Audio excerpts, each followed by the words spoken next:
Welcome to Share Talk. Today I have the pleasure of speaking with Andrew Bell, who is the chairman for Red Rock Resources. How are you there? I'm very good, thank you. In regards to the news flow then, it seems to have been a turnaround in not only the company but in the sector, and that's backed up by your results. So first and foremost, could you tell us how you've changed the company and the infrastructure in place in regards to the administration side of things to show obviously your cost savings? Yes, I'm making these savings and cutting all our costs, accommodation and staffing and other main categories 2.5 years ago. Some of these things take time to come through because of course you have to pay people off when you ask them to leave because you're changing the scope of your activities. And so the year-on-year comparisons were beginning to become obvious in the annual results, and they continue to feed through in these interims. So it was worth drawing attention to the fact that we've got 40% or so reduction in costs.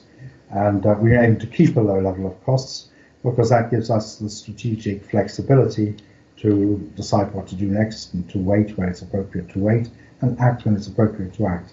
So there were two sides to what we did. First of all, we thought we were coming to the bottom of the market, so we had to reduce our costs, partly because times were difficult, partly because there were going to be opportunities.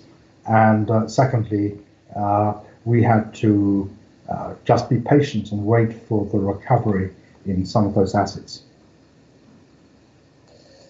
In regards to news flow that we previously covered around Jupiter Mines, you've obviously highlighted that things are progressing very well there, and again we highlighted that Merrill Lynch has been appointed as effectively a salesperson for the mine, and you've obviously said that there's a further distribution this year, as well as obviously potentially the sales news there. Would you like to comment further on that? Jupiter have said there should be another distribution this year. Of course, these things depend on prices from day to day, and the manganese price goes up, it goes down. Long term, we think we know what it should be, and since we are about the cheapest producer, we can feel fairly confident that in all normal times we'd make money, and usually rather good money. So that's been one aspect of what's happened in the last year or so, is that if you took this time last year, our results to December 2015 had to reflect the fact that this was about the bottom for commodities. And in particular, it was the bottom for manganese, which went through the only period since we've been involved or looking at it, where even the cheapest producers in the world wouldn't have been able to make money for 2 or 3 months. So with the recovery in the sector there and the valuation that's been put against your asset there, or your percentage of the ownership, what would you hope to see and over what time scale? Well, we have had a £537,000 dividend or distribution, in fact, and that was for 6% of our stock. We don't think the value of the stock has gone down at all, and we think that Merrill's going through this exercise to either sell or list the asset will be working to quite a short time frame. In other words, we'd hope that things will be happening within 2017, and I think that's also been stated by Jupiter as being the objective. And the effect of that will be to unlock the value in this private unlisted holding, and so either we'll have listed shares in something that is already producing 2 or 3 million tons a year of manganese, one of the top producers in the world and about the cheapest, and the long-term value of that is underwritten by the fact that it has 100 years of reserves. So we will possibly have that listed, and possibly we will have it sold. And if we have it sold, we will get a lot of money coming in. Can we turn to your other assets then? And we'll first of all have a look at the former gold mining interests based in Colombia at El Limon. What is the story there? How has that turned around? And what is the way going forward? We decided we were not specialists in narrow vein deep mining in the Andes, and so we disposed of our interest in the El Limon mine. We actually disposed, considering when we disposed, on quite good terms, and we still have about $4 million worth of consideration due to us in the form of royalties and a $1 million promissory note due next year. Now, that the royalties so far have only been running in 2016 at the rate of about $6,000 to $10,000 by the end of the year per quarter. But the only gold produced, because that was still the commissioning stage of the refurbished mine, was just a little over 1,000 ounces. The forecast for this year by the operator there is for 10 to 12 times the production, and so we will get one more royalty payment before our financial year ends in June, and I think that will be a lot higher than the $10,000 or so a month that made the $26,000 received in 2016.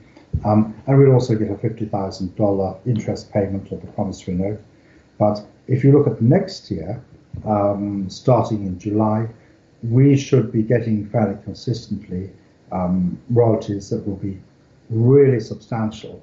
As I say, the production is estimated to be over 10 times this year what it was last year, when we got $26,000, and it will be up 70 to 100% the year after that. And in the course of the next financial year, we will also get the repayment of that $1 million note, unless some of it is paid earlier, which we are discussing and negotiating on. And in fact, I've gone to arbitration on, though we may not go through the full arbitration process because we may settle. So that asset of ours is, I think, a forgotten asset. But if you look at that $4 million value, that's more or less, I think it's equivalent to more than our share price. But it's still there, and in fact it's going to do rather well and provide us with a future flow of revenue. If we can turn to the sort of third producing asset that you've got then, one that has been somewhat disappointing, but again, we've covered it before, and it looks like it could be turning a corner, hopefully, into this year, and that's based at Shotes Creek field in Louisiana. Could you comment further on sort of what's happened there and what's going to be happening in the future? Yes, with Shotes Creek, we are dealing with some unknowns because the field has not done as well as we expected so far, and that is clearly due in part, perhaps in whole, to poor operating by the operator, and then their successor, which was connected with them. And we are looking at that situation and trying to resolve it, able to. That asset, our interests in the Shotes Creek field, should provide us with a pretty worthwhile income as well. And it's disappointing that that third leg didn't. So in other words, Jupiter, which has got a value several times our market capitalization and will be liquid soon, has started to produce a revenue stream. Colombia has started to produce a revenue stream, but now with the second ball mill being fully operational in 2 or 3 weeks, and the first one was an old piece of equipment that we had trouble with as well, then they're going to get a very good revenue stream coming from Colombia. The third revenue stream we expected to have was from Shotes Creek. It has been a disappointment so far, and over the next few months we shall be looking to work on that and see to what extent, with optimization, that can start to justify our investment. Could we have a brief overview of your African assets, mainly based around Kenya, but then Ivory Coast as well? The Kenyan asset is between the Tanzanian gold belts which are already producing for a number of companies, including Acacia, and the Acacia discovery in the west central area of Kenya. We are only 30 or 40 miles away from North Mara, running parallel with the south of the border. We did some excellent exploration, put $10 million into exploring there after we came in as partners in the license. The local partner then got picked on by some political interests, which got greedy, and I think we ended up in a situation where we had to go to court against the Kenyan government to prevent any action being taken to deprive our partners of the asset. That is wending its way through the court, gone from one court to another. It's a long process, and I think everybody can see now what an interest there would be in getting things moving there. Since Acacia have made what they now describe as one of the highest grade discoveries, and they're going to be concentrating perhaps on Kenya rather than on Tanzania, everybody can see the huge potential of our licenses, and we have to move proactively there to get a solution with the government, which is willing to find a solution. And as soon as we can get that asset free, we have something that is, again, really valuable. 1.2 million ounces, just the starting point. We should be able to, with exploration, get to an asset that would be a good asset, like North Mara to the south, like Acacia's discovery to the north. In regards to the broader picture then for Red Rock Resources, what do you hope to see over the next 6 to 12 months in relation to your next set of reportings? Well, the news flow is not entirely within our control. I think that in relation to Jupiter and that interest in the Chipi Entley manganese mine, Merrill's and Jupiter will drive the news flow, and we think that within months, not years, there should be a key liquidity event in prospect there, which will really help, we hope, narrow the discount at which we trade to our underlying assets, because people will see that those assets are not private, but are going to be liquid. So that's something which is not entirely in our control, but given that Merrill's have been appointed, we can see a time frame for it. The things that are in our control are, and perhaps Ivory Coast, where we would, however, have to get the licenses through, and there's been a moratorium for a while there. The Kenyan asset is therefore something where we can make a difference, and any new things we did would be under our control. Colombia, apart from reaching a settlement on where we are, we don't have a lot of control because we've passed over the operatorship. We have our interests aligned with the operator through the royalty, and we have a fixed and certain point for the promissory note coming back, and we're negotiating, as I say, to try and get that earlier. So there you've got two assets.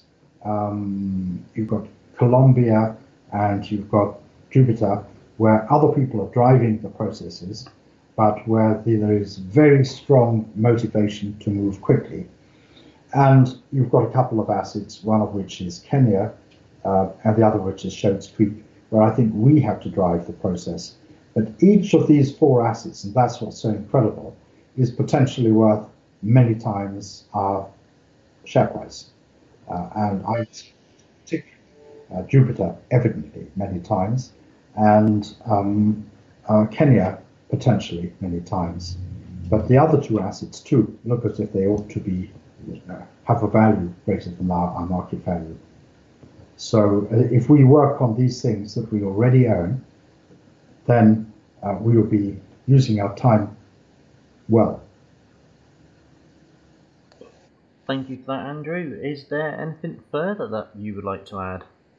Yes, I think that, just to amplify a little on my last answer, sometimes companies are in a situation where in order to grow, they need to go out and acquire things.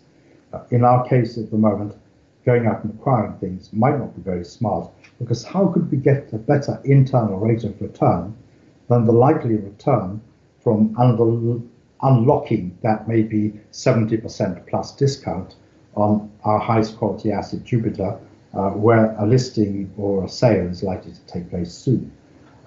We probably can't. So, but until we get that, or until the share price starts to reflect the value of that, we couldn't really think of looking at something that would have an inferior return outside. Similarly, I think time spent on solving the Kenyan situation will be time well spent, and we are working already on solving the Colombian situation. So we have this beautiful situation as we come up from the bottom of the market, that we are working on interior lines. We're not having to go and invade other countries to take over other assets. We are just having to work our own portfolio, and there's enormous growth in that, which is going to come out. Some of it will depend on our efforts. Some of it at this stage now is really not going to depend on our efforts. It's going to happen almost automatically. So we see a lot of news flow over the coming months, and we would expect within a reasonable period to be in a situation where this company is much bigger, that it's grown internally from own resources, and where it's in a position some initiatives that will take it to the next stage of its growth. But I hope people will see that from the conservatism and consistency of our approach, that as we come out of this minerals recession, we're justified, at least to some degree, in the approach we've taken. But in taking a long-term approach and really trying, we are now going to realize the fruits of that patience. And Andrew, we look forward to following those news stories with you throughout the journey of the company. It's been a pleasure speaking to you. Thank you very much for your time. Thank you.